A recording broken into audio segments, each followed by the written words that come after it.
Well, let's get underway. Thank you everyone for logging on and welcome to the November monthly members meeting. My name is Dwight Mahalitz. I'm your host for today. I'm the past chair of CMC Global Institute and just delighted to welcome you all here today. It's a great turnout. I'm really excited that we have a special guest, so it's a different format for our Triple M this month. And to introduce him, I would like to turn this over to John Pascoe, who's our chair of professional development. So John, would you like to introduce our special guest, please? Hello, I'm pleased to introduce you to Kevin Schwekner, who has been involved in training for 30-odd years and literally wrote the book on management consulting and introduction to the methodologies, tools, and techniques of the profession. Kevin has trained all over the world, most recently in Australia and New Zealand, became a fellow in 1991, and became a CMC in 1991, and became a fellow in 1999. I think you'll find his presentation excellent. I participated in it online in June and found even after several decades of consulting that it was enormously inspiring. So I will turn it over to Kevin. I will be monitoring the chat line. If you have any kind of questions as the presentation unfolds, please note them in chat, and then specific intervals during Kevin's presentation, we'll stop and pose some questions to him. So with that in mind, over to Kevin. Are we all good? Yes, we are. We see it now. Excellent. If everyone could mute while we're listening, I'd appreciate that. Thanks. All right. As John said, what I'd like to do as we go along, I'll ask some questions, and I think what I'd like you to do is be able to use the chat whereby you can make some notes. And John's going to pipe in from every now and then. There's questions. We have about 3 sections in the presentation this morning, and I'll stop at the end of each one and take any questions that have come up. So I'm just getting everything set here. All right, let's proceed. So just some quick snappers here to get us started, wake me up at this side of the world, and bring you out of your after lunch snooze if you're on the other side of the world. And so what we have is 3 interesting, quick little questions here. First one, and as I say, you can type in the chat to let us know your feelings about this. So it's red light. It's 2 o'clock in the morning. There's a red light ahead, and there's no traffic in sight. What would you do? Do you stop for the red light?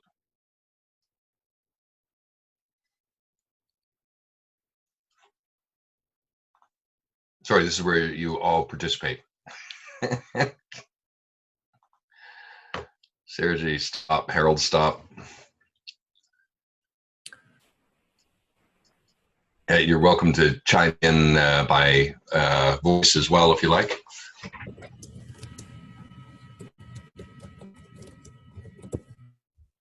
Stop and look. I had a participant from Egypt once who said, "You don't stop at 2 o'clock in the morning." Use the ground signs. Look around and go. All right, let's take a look at the next one. It's automatic teller machine. It's 10 p.m. You're at an ATM and there's $200 in the slot. What would you do?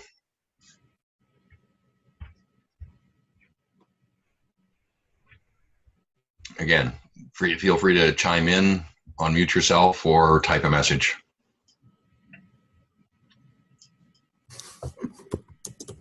Get it back in the morning to return it, take it, but report it in the morning. Fellow who says, look around. See if anybody's watching. You know that all the ATMs have cameras, right? Yeah, call the bank the next day and make arrangements to return it. Yeah, okay. All right, the third one's a little more difficult. it's a really important project with a short time frame. You want to write a proposal, but the client just wants you to start now. What are you going to do?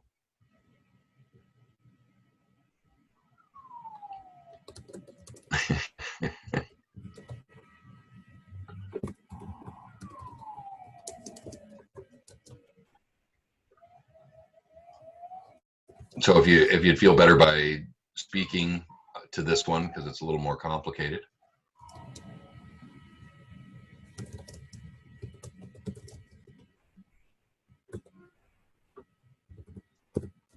Yeah, write a preliminary scope in an email and get them to formally agree on that. Him or her, I just said client.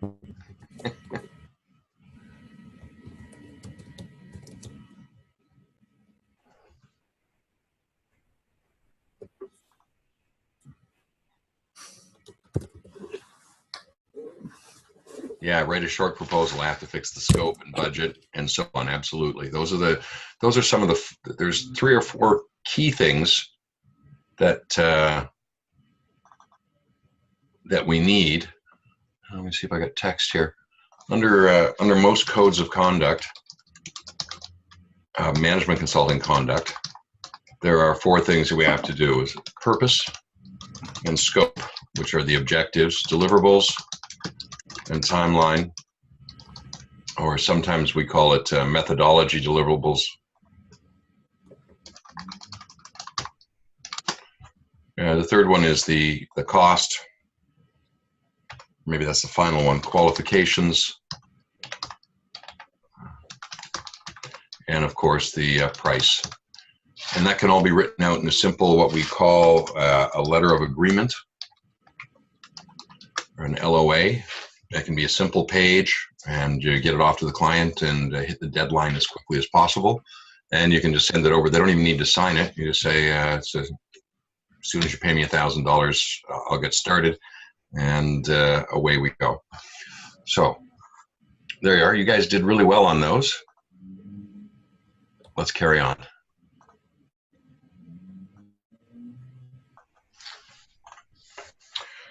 So this is an introduction to the principles of ethical conduct, prepared specifically for CMC GI. By the end of this, you're going to have a clear understanding of why ethics are so important, gain some insights on the responsibilities under your international code, and be able to apply a checklist of actions in order to apply the code to deal with ethical decisions you may face.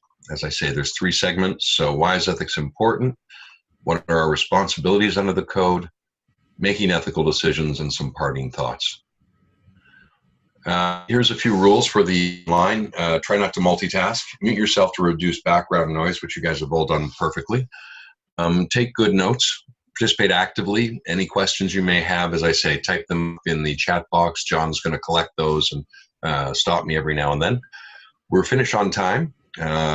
Respect all ideas. This is an open discussion, and maintain confidentiality of discussions as well. You know, if somebody gives an answer that may not be completely ethical, that happens as we're learning, and therefore nobody's supposed to talk about what happened in here until we come to a conclusion. And that's why we're going to maintain the confidentiality of these discussions. All right. Now, for those of you who have not seen me before, this is a very simple way for having effective meetings. I don't know how many of you have been to a meeting where it's not very productive. There doesn't seem to be a purpose to it. Well, if you use an OR, including for all your meetings with your clients, you will have super productive meetings. The first thing is having an outcome or a desired result. What is the purpose of the meeting? Why are we meeting? If there's no purpose for the meeting, why then are we meeting? The agenda, of course, is to achieve that, and it should be a roadmap that makes sure you end up at achieving the result.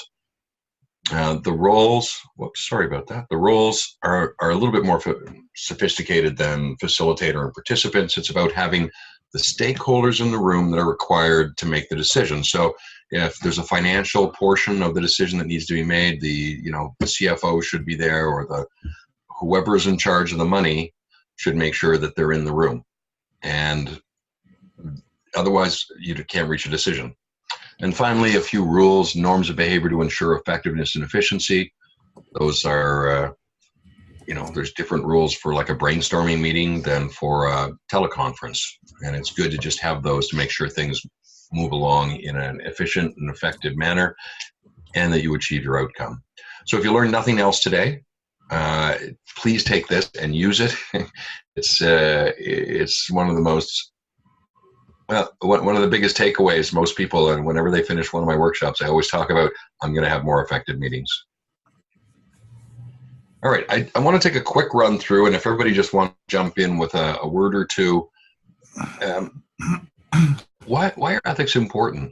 What's going on in the world that makes it so important that management consultants exhibit ethical behavior?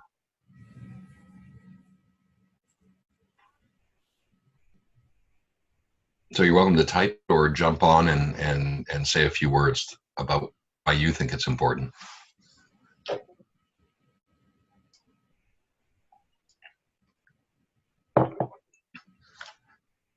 Sorry, one of the rules was active participation.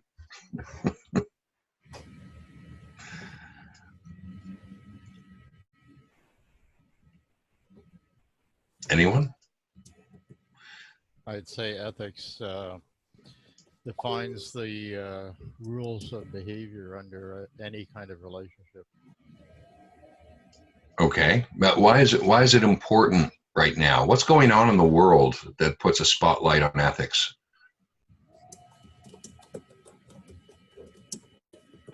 A sense of ethical drift in politics and everyday life. Yeah. Hi, Kevin. Hi. Can you hear me? This is Abdullah. I first of all would like to thank you because I attended this very useful workshop live with you in Abu Dhabi, and my team and I are very learned a lot from it. In addition to the OR, a lot about ethics too. That's great. Hi, Abdullah. Nice to see you. Nice to see you again. Yeah. So basically, back to your question, especially nowadays, where at least I'm going to talk about the region in the Middle East. A lot of people have been kind of laid off, and for various reasons, political, economical, and stuff. And an easy pathway after you leave a job is just to say, I'm a consultant. And this doesn't really mean that they are proper consultants, let aside their ethics in doing stuff for what's best for the client and the purpose of the assignment. Or the engagement. So being a CMC and abiding by the international ethics, global ethics of consultants is extremely important, as it differentiates us from, and it ensures to the client that working with a CMC would ensure that the client is the most important priority, excluding my benefits as a consultant or provider, and this also excludes the benefits that could be for a group of people in the organization, like the procurement department or any other. All right, so you take a client as a whole and look at their needs. And you're right, it is a differentiator, isn't it? Lots of people can become management consultants for $10. As our old CEO used to say, for $10, I'm a management consultant. All you need is a business card that says that. But what really differentiates one is the code of professional conduct. Got a couple of other comments that have been made over here. Everything is public now, and social media makes us very vulnerable to reputation issues. With strict ethical behavior, we're better armed for avoiding costly mistakes. You can spend a lifetime building a reputation and a moment losing it. And as Otto mentioned also, it's a marketing tool as well. By putting it up front, we take the lead with the client, pointing out our non-biased advisor role. All right. So, I mean, there's so much unethical behavior going on in the world, and there has been, which brings an increasing pressure from the clients and from the community in general to demand that consultants act in an ethical manner. The only issue is that there's a whole raft of influences on our making our ethical decisions. So there's our personal ethics that we grew up with, that we lived in our life, that we learned through religion, the people, our teachers. There's the ethics of the client, who is the point person who hires us. There's the ethics of the employer, which may be the employer of our client, that indicates an ethical bent or not. Or if we work for a larger firm, there's usually some sort of code of ethics. There's society norms and behaviors, which may or may not be ethical. The application of laws of the actual jurisdiction that we're in. And then, of course, there's the Uniform Code of Professional Conduct. So all of these things are influencing the decision as we move forward. And so the usefulness of the Code of Conduct is it cuts through all of that to a large extent and provides a basis upon which we as professional management consultants will conduct ourselves. So it's a question of the code. Let's take a couple of minutes and look through some questions that relate back to the application of the Code of Conduct. There are 6 fundamental principles in ethics in management consulting. Does anyone want to type in the image window in the chat box what these are?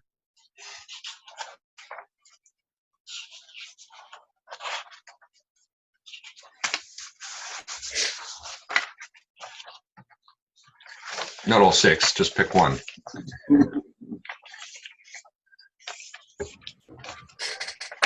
Six fundamental principles of ethics. And these are applicable to all professions to a great extent, but certainly very important in ours.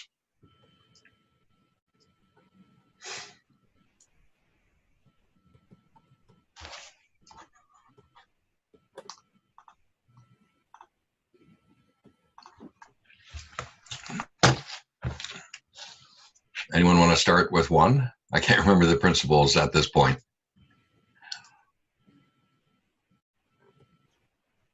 All right, why don't we start with one? Integrity is one of them. What about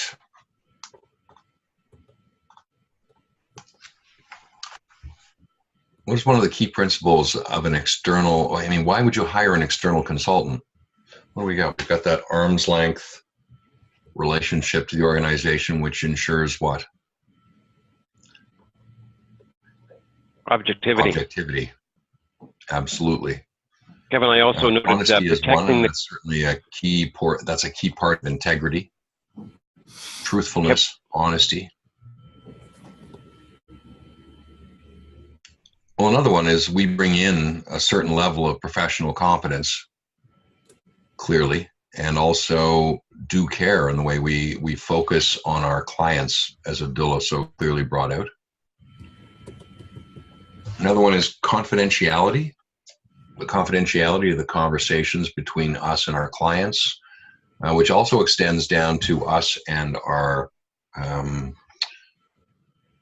client's employees. Should we be doing interviews with them, our job is to protect their confidentiality when we report back to our client what we've heard. That's key for us in getting information from people inside an organization. If we were, I've gone back and told an owner that his people think he's a jerk, and he goes, "Who said that?" I'm sorry, I can't tell you. And I hold up the Code of Conduct and say, this is what we've agreed, is that the work that I'm doing here is confidential. There's also professional behavior.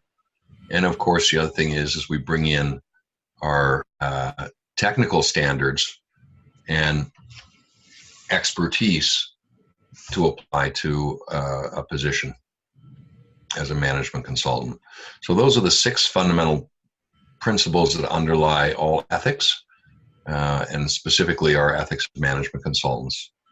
So my next question is, what is a conflict of interest?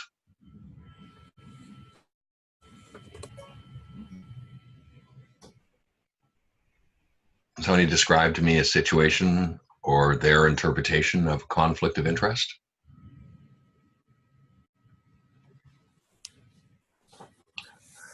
When you have an interest on the decision your client has to do. Okay. So when you have a personal interest that might affect your decision. Okay. So a conflict or perceived conflict, again, it's not just an actual conflict, but it's a perception of conflict that can get you in serious trouble.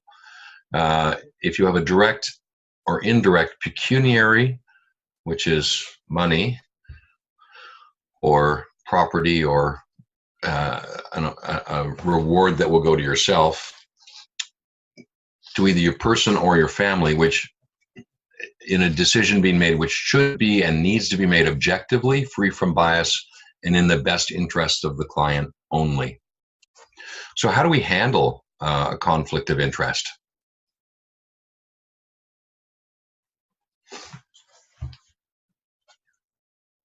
What should we do if a situation arises?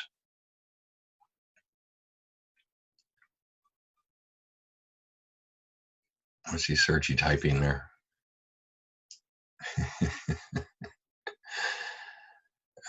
Set up a clear internal policy. That's how we handle it. Declare it to the involved parties. There we go. You need to declare it. So, I mean, a situation might be where you're working for one client and then another client calls you in and they're competitors. If you're already working for client A and client B wants to hire you, you have to disclose to client A that, client B has approached you and get permission basically from client A to take on that secondary role. So we absolutely need to declare it. Now, it doesn't get you out in every case. It's important that we detect and disclose the conflicts and manage them, because there's some situations that the client can't really, if you're in a public situation, the client can't really give you, your final rights and say, yeah, go ahead and do that, because again, there may be the perception of the public in a highly public situation that you have benefited from a public contract. So even if the client has said, yeah, I don't feel too badly about that, that's putting us and potentially the profession in a bad light because of social media, the press, and the perception that we've done something completely unethical.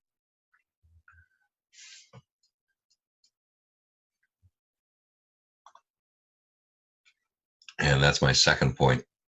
It must be managed appropriately under the given set of circumstances, which would include getting informed consent for the client, or in situations that's going to potentially be perceived still as bringing disrepute on you and the profession.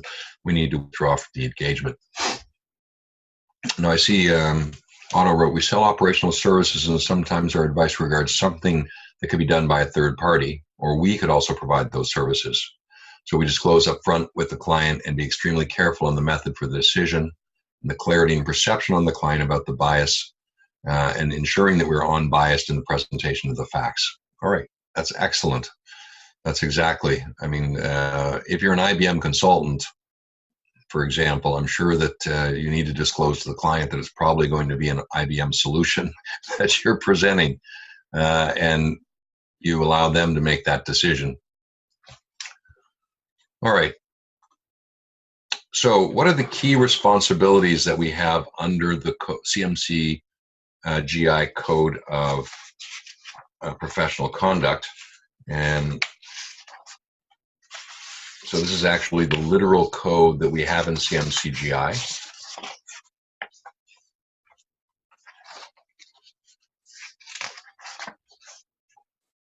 So maybe what I'd like to do is I'm going to throw up the sections, and maybe people can help me out with give me an example of what this means. So the first one is serving the interests of our clients. What does that mean?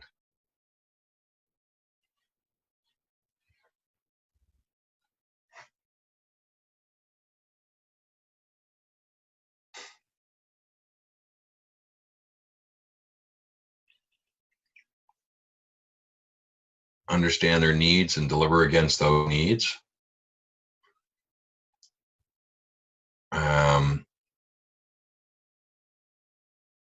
Sergi, I'm not sure I understand that. Up in the limit of contract and backup.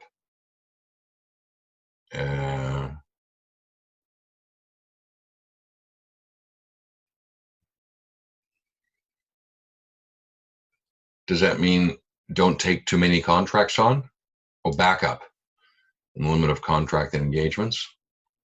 So put things in writing. Other interpretations of serving the client? And one of the things that I talked about earlier is what we need to put in writing with every contract, with every client. What are the 4 key elements of the contract? Scope, deliverable, timings, the cost, and your qualifications before you start working with a client.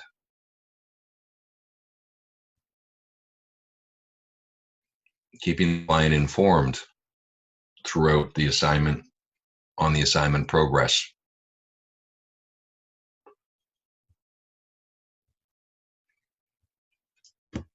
Yeah, abide by the code of conduct and include it as an appendix to the contract so the client is very clear that you are committed to serving their interests. Trying to place ourselves in the shoes of the clients while the project evolves, bringing up issues and changes as needed. And that's exactly what happens. Sometimes we go into an assignment with a certain role or roles in mind, and a role comes up that was not in the original contract.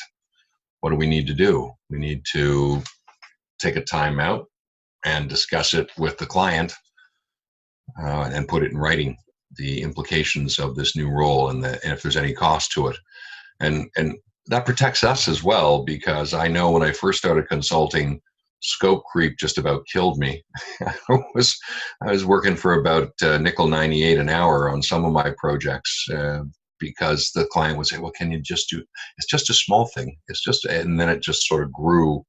And so therefore, I learned a lot about scope change and the importance of, number one, being very clear on the outset for the purpose of the assignment. You know, what am I here to do? And always keeping that in front of the client. The purpose of this assignment is X. So when they ask me for something, I'm going, it's not in the purpose. That's not in the purpose or the objectives. So that would be a scope change, and provide them with the methodology for making a scope change. And again, we would serve the interest of the client is about engaging in projects only that are in the best interests of the client. And avoiding unrealistic client expectations. That's a very, very important part of this. All right, what about transparency of representation? What does that speak to?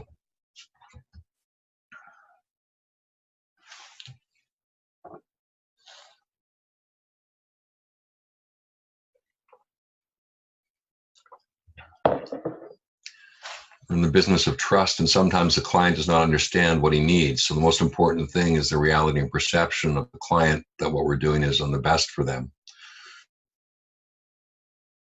All right. Declare who you are.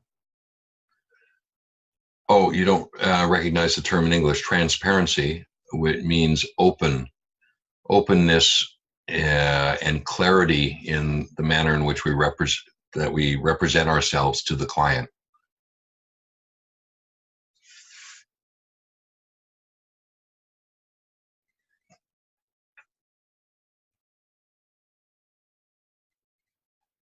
So one of the first things about transparency is being open and clear in the qualifications that we bring to the table.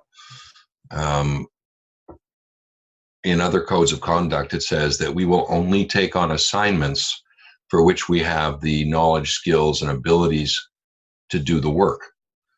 Now, sometimes there's a project that comes along that's creating new boundaries in business, and so do we say we do that because it's new and we don't have we've never done it before? It doesn't mean that you have to have done it before.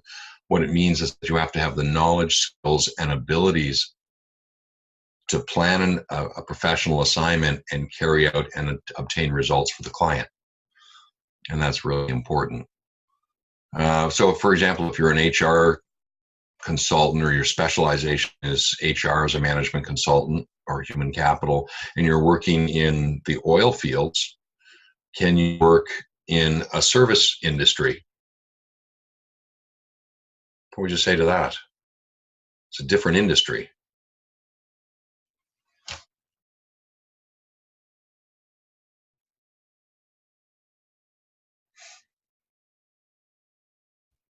Anyone?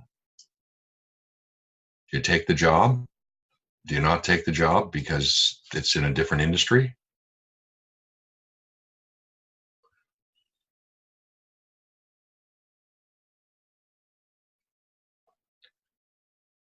Apply professional logic and skills to do the project.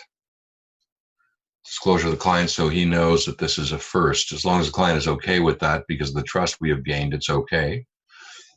Right, we have to demonstrate to the client that we have the knowledge, skills, and abilities to do it. So if it's in a different industry, what we need to do is take a look at the request for proposals and identify whether the skills of human capital in the industry of oil is the same or can be applied to the other industry. So it's fairly straightforward. Some of the other things are the conflict of interest issue, anything that could impact upon our independence or objectivity, and specifying with the client any work to be subcontracted. One of the things that, as I said, one of those 4 things that we need to set out in writing in a contractual relationship with a client is the qualifications. So if we're putting together a team, those qualifications would include the very clear qualifications of the subcontractors or the other members of our team, and what part they're going to play, how they're going to apply the skills that we've identified to the work plan for the client.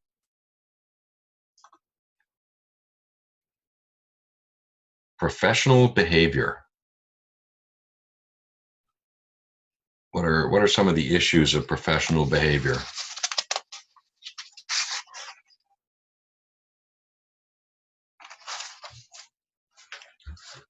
That's a broad brush there. What does it mean to act professionally? Acting appropriately at all times. Appropriately is a big word, Dwight.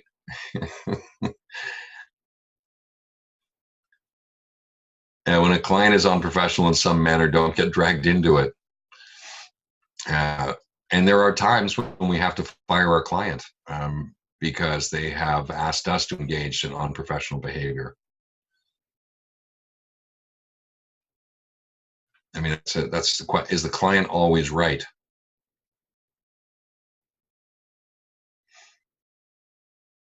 No. Sergey goes, yeah. No, they're not always right. I guess it depends on whether they're acting in a legal and professional manner, or they're asking us to act in a, if they're asking us to act against the code of conduct or against some law, obviously the client's not right. And that's why we have the code of conduct, and that's why it's important to attach it to all of our proposals and our contracts, because the client doesn't necessarily know how important ethics are to us. And they may also not be fully aware of the professional behavior that we will bring to an assignment. And therefore, when a client asks us to act unprofessionally or in a conflict of interest situation, we can just hold up the code and say, this is what we agreed to when we signed the contract. So, part of professional behavior is the confidentiality that we talked about, the integrity, as part of those six elements of the profession.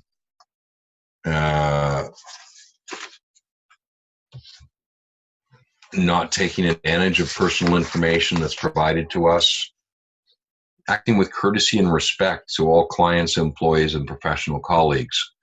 Not bringing disrespect on the profession by criticizing other professional colleagues. And ensuring that our behavior does not call into question our ability to act properly in the profession of management consulting. As I say, sometimes I teach part-time in the MBA program at a local university, and I teach management consulting, and I say that means they have to stop dancing on tables when they're wearing their CMC pin down at one of the bars downtown. That may or may not be appropriate professional behavior when you've got your MC badge on. All right, and finally, there's the conflict of interest, which we've already talked about. Unbiased professional advice, ensuring that we do not personally benefit from any of the recommendations that we're making to the client, unless those types of benefits that you can disclose publicly and get dispensation from the client to provide. In other words, the client gives you permission to make recommendations based on their understanding of how those recommendations are being made, and they're happy. All right. So what can we do when we don't know what to do? A situation comes up, it appears that there's some ethical dimensions to it, and we're not sure what to do.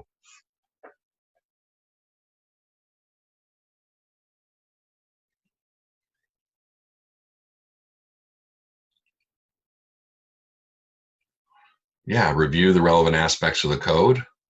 Absolutely. So that's one of the things. Discuss with the client openly. All right. The client may be the source of the unethical issue. So you can discuss it. Ask a third-party option. Yeah. Be in touch with a colleague. Absolutely. You can seek advice and guidance, preferably from individuals with more experience in this ethical area or arena.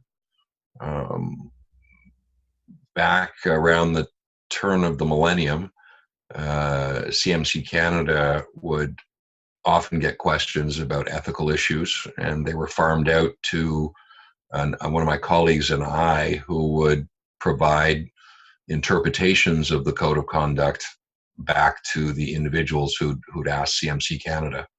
So that was I thought that was a good service that we had back in the day. So you can consult your sponsors. I'm assuming you guys have, you're sponsored to join CMC GI, Dwight?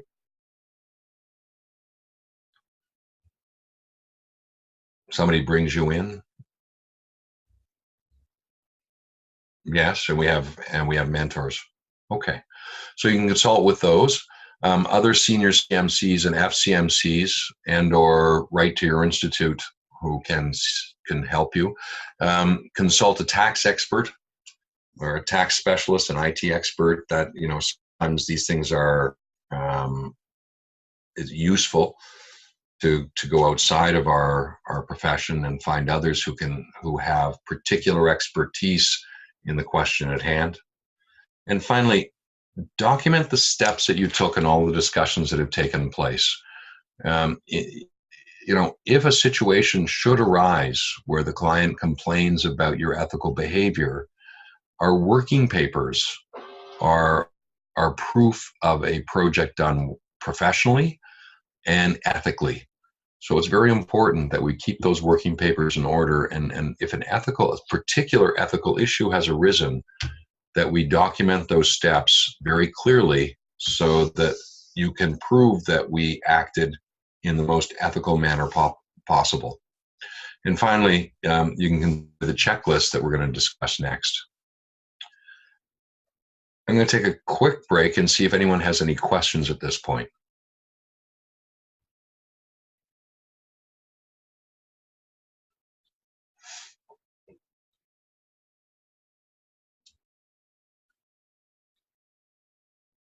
All is clear. Okay.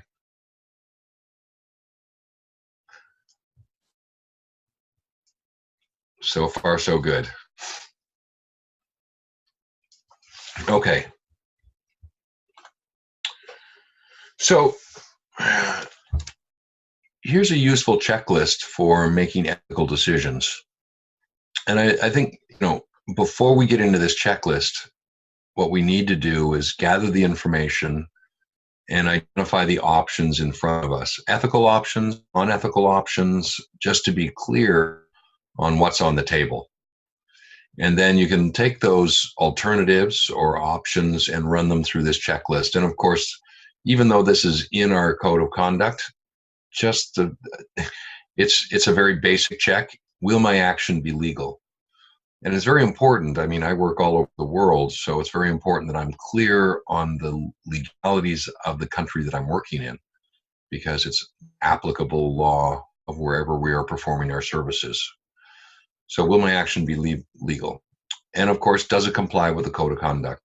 I mean, that's two quick filters. We know that the code of conduct commits us to ethical behavior above the literal rule of law. And I'll just give you a simple example, the 2008 global meltdown, when bankers in the United States acted legally but completely unethically and immorally in selling mortgages to and taking underwater mortgages that were not backed by reality, and slicing those into AAA credit, AAA debt. I mean, it was legal, but it was completely immoral and unethical. And so we commit ourselves as professionals to act above and beyond the legal interpretation of the law. So the code of conduct commits us to that. Thanks, Harold. Pleasure to see you. Now, is it in the best interests of the organization as a whole?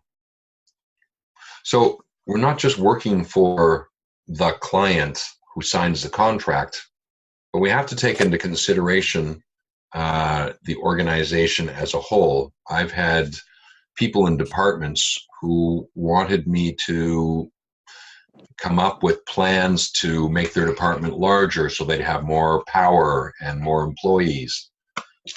And that's why it's good to take a look at the strategy of the organization and use that as a filter for what is the organization trying to achieve, and look at what the client's asking us to do and identify, is that within the scope of the strategic direction that the organization wants to take. So we need to look at the best interests of an organization as a whole. And of course, even though this is in the code, we do need to ask ourselves, as a decision maker, do I have a conflict of interest? Could it be perceived that I have made a decision in my own best interests, or that I will be able to gain from? So we really need to be clear that it is in the best interest of the organization. And should there be a conflict, of course, we've already talked about disclosing it. Am I going to tell my client, my colleague, my mother, or my child what I've done? And that's an interesting question. I mean, you're going to call up your mom and say, this is something that I've done and I believe it's the right thing to do. Are you able to share it with your children? Have you something to compromise the future? It's a very important gut check. And of course, the next one is the absolute gut check. am I doing the right thing? And I think that touches us all where we live. You know, ethics is something that we need to live and to live with. And it's who we are as individuals, it's who we are as professionals, and are we doing the right thing?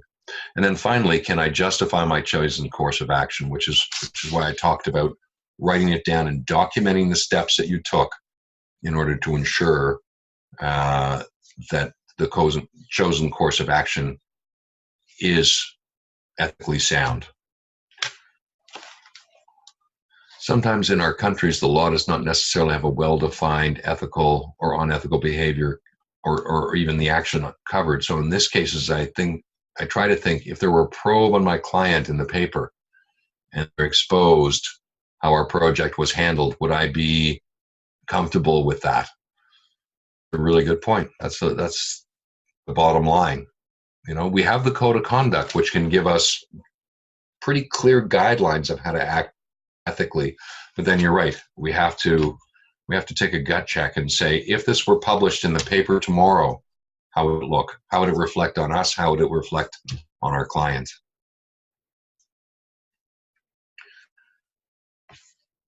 All right. So hopefully you can find this a useful checklist when you run into an ethical situation. I will be providing a copy of these slides for those who are in attendance today. And I'm sure John or Dwight will make sure this gets out to everyone who was here. So, questions that you'd like to ask me, questions about the code.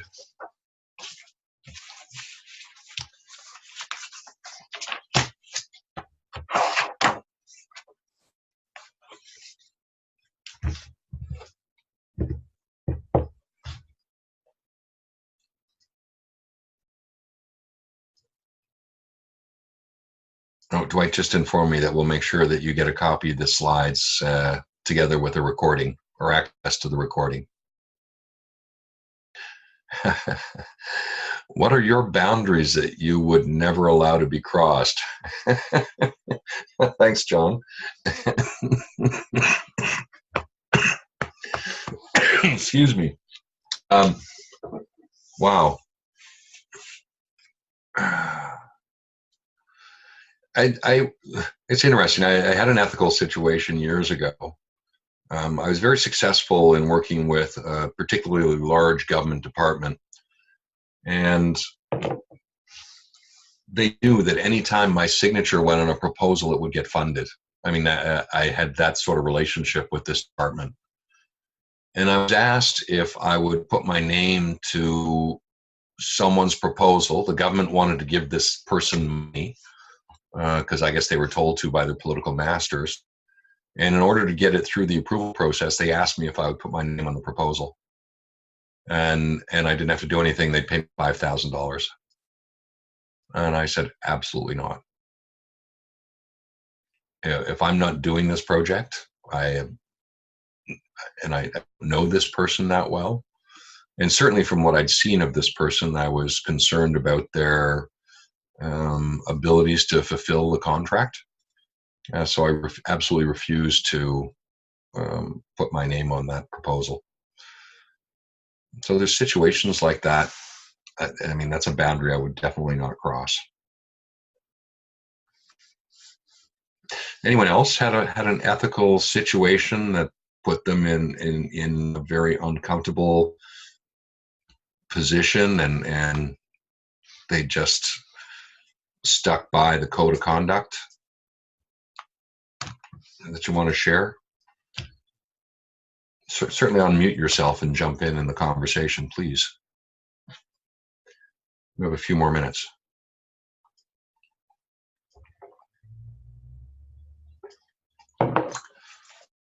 What are your obligations when you see a client, a colleague doing something unethical? Sorry, where did that question go?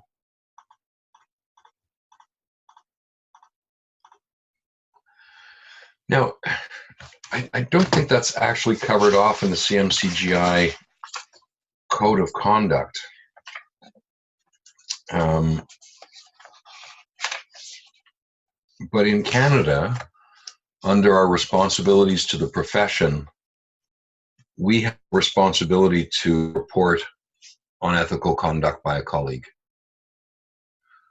So if we see a client acting unethically, or sorry, a colleague acting unethically in a client situation, it's our responsibility to report them to the Institute. And that's a really hard thing, you know. You don't want to be a snitch, but at the same time, you recognize that anyone who's acting unprofessionally and they're a CMC, they're reflecting on all of us. It's a huge issue that we all get tarred with the same brush if one of our colleagues acts unethically.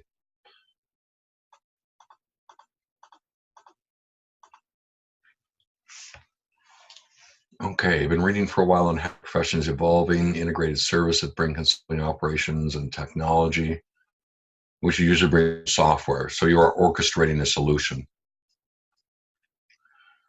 And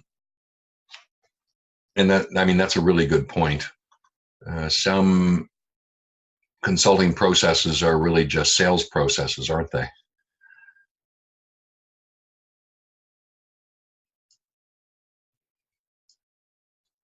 Oh, could we be responsible for third parties that are part of the administration? Again, it's not specifically in your code of conduct, but under the CMC Canada Code of Conduct, if you are the leader as a CMC, if you are a leader of a project, then everyone on that project must act in accordance with the code of conduct. And I think that's a good rule of thumb to have, that if as a CMC, when I put together a team of people, including outside contractors, all of them, I actually provide them all with a copy of the code of conduct and go through the code with them for an hour. We spend an hour going through it to ensure, and I say, look, my reputation is on the line. I've signed the contract. I'm the lead. This is the code of conduct. And if there's any issues at all, as the leader, we take the responsibility. Absolutely, Sergey. Absolutely. As a CMC, if we're leading a project, all of the people that work on that project are responsible to act in accordance with the code. All right. I got a couple of things to wrap up. I promised I'd finish on time. It's really up to us and to you to recognize this. Goodwill, like any, is got by many actions and ruined but by one. 20 years to build a reputation, 5 minutes you can ruin it.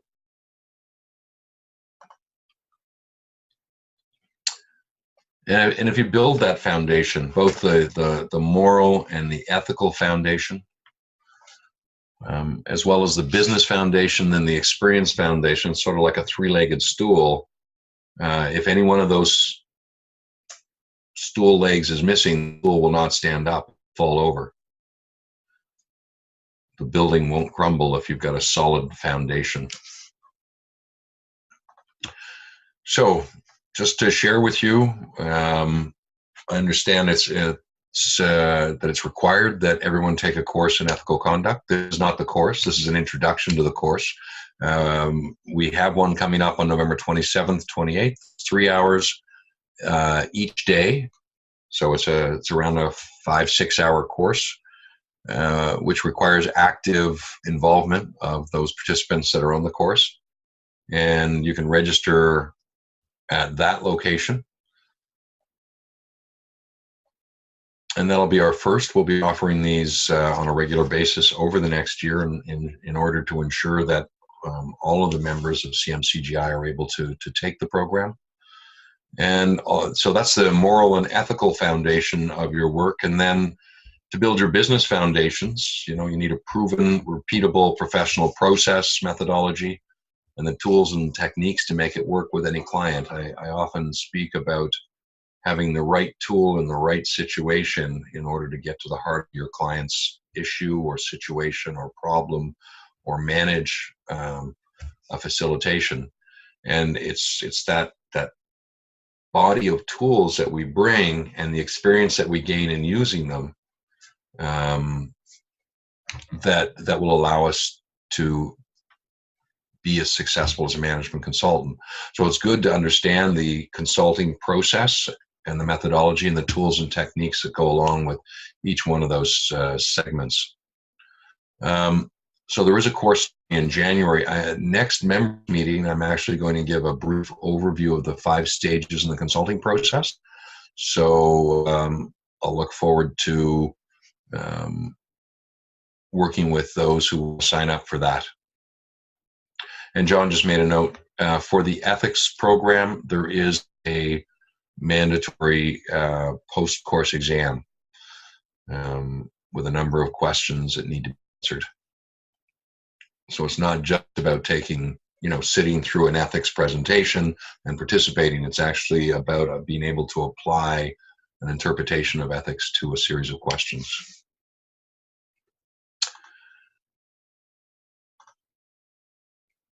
So, thank you very much for this afternoon, for those of you coming from the other side of the world. The very early morning for John, who's on the west coast of Canada. I'll look forward to seeing all of you in this course at some point. And it's been a pleasure being with you.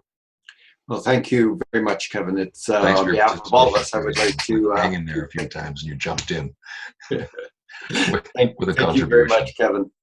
We'd like to, on behalf of everyone that's on board and logged on this morning, thank you very much. All right, Dwight, over to you. You're muted. I'm thanking you on behalf of Dwight, Kevin. That was beautiful. I think we all enjoyed it and learned a lot. I can't hear you, Dwight. Are you speaking? Yes. Can you hear me? Can anybody hear me? I can hear you. Oh, okay. So Kevin's lost his sound. So anyway, we got you, Kevin. Thank you very much from everyone. Sorry, you're still not coming through for some reason. I'll just send Kevin a message. I see your mic moving, but I don't hear you. Okay. I'll just let him know. So I just sent him a text that everyone else can hear us. Thank you very much, Kevin. John, have you any closing words for the group? I know you want to emphasize the professional development program and Kevin's excellent support to us in that regard.